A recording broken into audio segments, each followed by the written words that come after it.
Well, hello everybody, it's Slim Potatohead. I'm here, I'm alive, I'm in good health, I'm in good spirits, but I hear you miss me because I haven't put a video out in the last few weeks, and a lot of people were truly concerned. Well, what happened to me? And of course, the longer it took me to explain, the more people made assumptions that I was just dried up, finished, I didn't have any ideas, I didn't care about my viewers, I'm missing in action, I'm stressed, all these things. None of them were actually true. So let me sort of go over what it is I've been doing in the last few weeks. I certainly have not been on vacation. So again, that rumor, no, that's not what happened. In a gist, I guess it's several factors that were beyond my control just seemed to happen. Whenever I tried to push forward, the cosmic factors to be would push me backwards. And if anybody's seen the movie Groundhog Day, they know exactly what was happening, because all my efforts to push forward, to get new material, to get things solved, ended up, I just kept ending up going back to the same place. And the first one, and I hinted that in November, was my trailer. Now, as you know, my trailer's old, I've beaten it up, and it's really past its prime. But here's the issue. Look at that trailer. I have used that trailer in the last 4 years more than most people do in several lifetimes. And I've beat the living crap out of it. And it's why I don't want to keep modifying it anymore, is that it has a flimsy frame. And here's a perfect example to show you what I mean, is when it's in this position, when I don't have the back stabilizer down, I have this latch I put in. And that's the only thing that's really helping me, because when I take that off, look how big the gap is right here, and that's the door. The lock won't work. I've got a little rubber bumper in there to keep it from rattling about, but there's a big gap here and it's tight at the bottom. That's a problem. At some point I have to say to myself, and I think I'm pretty well there right now, is it time to get a new trailer? And I think it is. So everybody thought, hey, piece of cake, just go out and buy one. Well, it didn't actually work that way, and that was the big problem, because it's the end of the year. It was December, January, and I'm north of 49. It's winter, it's cold, there's nobody selling anything that I want to buy. There is no RV shows, and I was very limited to travel in the cold and the snow. And every time I thought I had a trailer, the lead turned out to be a dead end. It wasn't what I expected it to be, and I just kept going through the same process over and over. Now, the second thing was, I'm Canadian. Duh, I think everybody figured that one out, eh? In any case, being Canadian means I can only travel to the US for a few months of the year. I can't live there entirely because I'm still Canadian. And last year I put a lot of time into the US.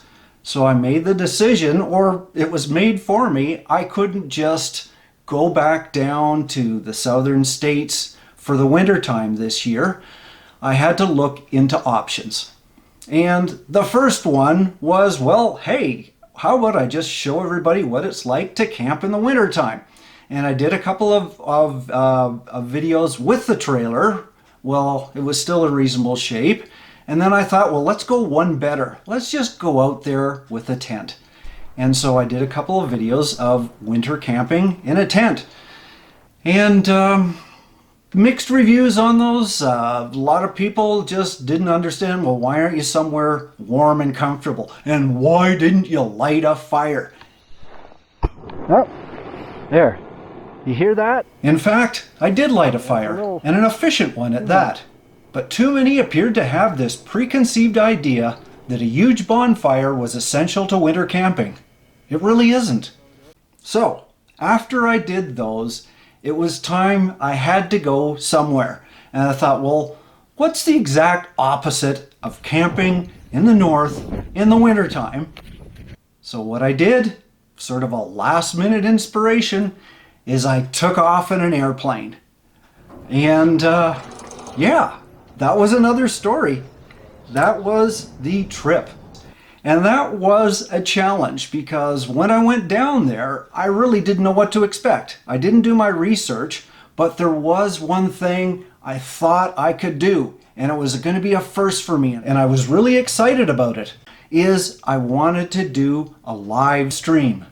Because like right now, I'm not talking to you, I'm talking to a camera. I have no interaction, and I really miss that interaction with people. When I'm actually camping, I get a lot of interaction because people see me, they meet me, they know who I am, they don't know who I am, but they talk to me. And so there's always that wonderful one-to-one with people, and I wanted to share that with the viewers that couldn't be at a particular campsite, and so I wanted to live stream.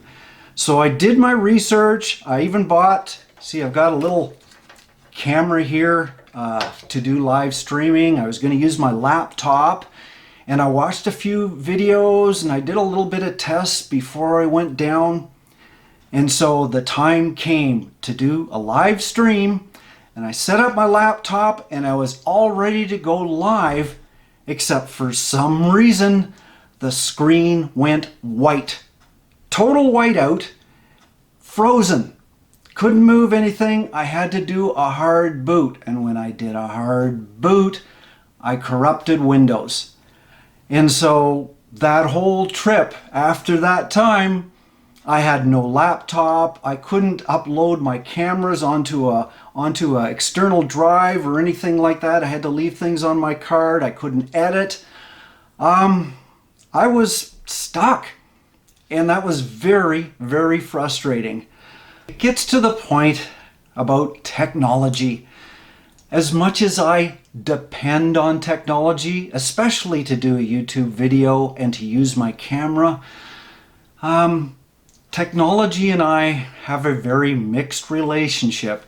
Sometimes it works with me, and sometimes it works against me. And lately, it's been working against me. And I think that's part of my problem is I try to do everything by myself and I don't always succeed.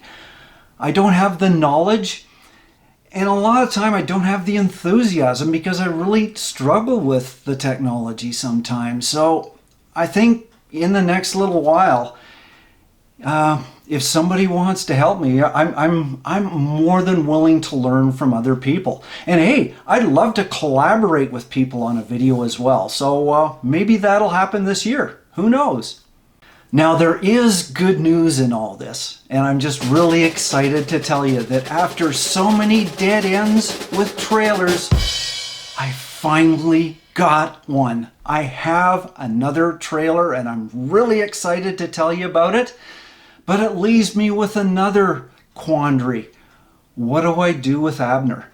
Right now, I've got it at the RV hospital. It's being looked over, and just to see, has it had it? Is it going to go in the scrap heap, or can it be repaired? And so I'm going to have to find, I don't know what the verdict is right now. I'm going to find out. And that will hopefully tell me what my options are for the old trailer. I really can't sell it. Everybody knows what all the problems are. Can I give it away? Do I chop it up and make souvenirs of it? I don't know. Oh, there was another thing I almost totally forgot to mention. I now have my own website, slimpotatohead.com. So check it out. It's been a little bit of a challenge because I had to work with somebody I didn't know that's far away. They just only sort of exist in that virtual world, and trying to get the ideas of what I wanted from here to them was a bit of a challenge. It's not perfect, but check it out. I'm sure you'll have some fun with it. It's got a lot of my images, and yes, there's an email address so you can actually get in touch with me. It also has my YouTube video links, and other stuff is still to follow. So check it out for now. Make me some suggestions, and in the next few months, I hope to improve that as well. So that's it. That's the end of my rant. I hope that puts some people's mind at ease that I haven't given up on you guys. As a matter of fact, I got a lot more ideas. And the fact is, now I have another trailer. I have to go through that whole process that I've done over the last few years again. I've got to modify it so it'll suit me. So yes, there will be a lot more do-it-yourself and how-to-do-it kind of videos coming up. And I promise I will have more videos to come. They might not be on the same schedule, but I am not giving up. As a matter of fact, I feel revitalized. More stuff to follow, believe me.